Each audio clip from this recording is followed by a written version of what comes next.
மனம் நிறைந்தது இன்று கடலால் தீராத எறும்பிந்தாகங்கள் இலையின் மேலாடும்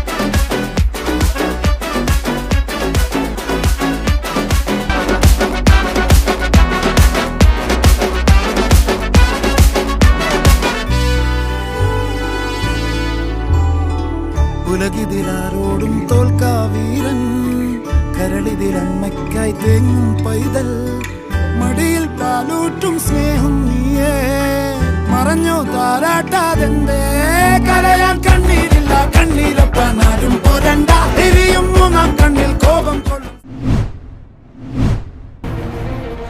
சென்னை மீனவர்களை அதிர்ச்சியில் உள்ளாக்கிய திடீர் சம்பவம்.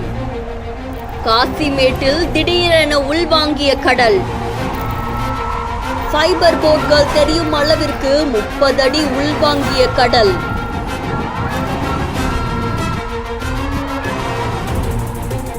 சென்னை காசிமேடு பழைய மீன்பிடி துறைமுகம் பக்கத்துல அமைஞ்சிருக்கக்கூடிய பகுதியில கடல் நீர் திடீர்னு உள்வாங்கினதால அங்க இருக்கக்கூடிய மீனவர்கள் கிட்ட அது பெரும் பரபரப்பை ஏற்படுத்தி இருக்கு. கடல் நீர் 30 அடிக்கு மேல உள்வாங்கி இருந்ததால ஃபைபர் போட்கள் தரை தட்டி நிற்கிற காட்சிகள் வெளியாகி இருக்கு. இதனால மீனவர்கள் கரைக்கு மீன்களை கொண்டு வரதுக்கு சிரமப்பட்டிருக்காங்க அப்படின்னு சொல்லப்படுது. அதை தொடர்ந்து மீனவர்கள் அவங்களுடைய ஃபைபர் படகுகளை பாதுகாக்கிற பணியில ஈடுபட்டிருக்காங்க. இதனால காசிமேடு கடற்கரை பகுதியில ஒரு பதட்டமான சூழல் நிலவி இருக்கு. பொதுமக்களையும் மீனவர்களையும் அச்சத்தில் ஆழ்த்தின இந்த வீடியோ சமூக வலைத்தளங்கள்ல வைரலா பரவிட்டு இருக்கு. இது தொடர்பான உங்களுடைய கருத்துக்களை நம்மளுடைய பிஹைண்ட் தி சீன்ஸ்ல பதிவு செய்யுங்க. மேலும் செய்திகளுக்கு ஃபாலோ பண்ணிக்கோங்க.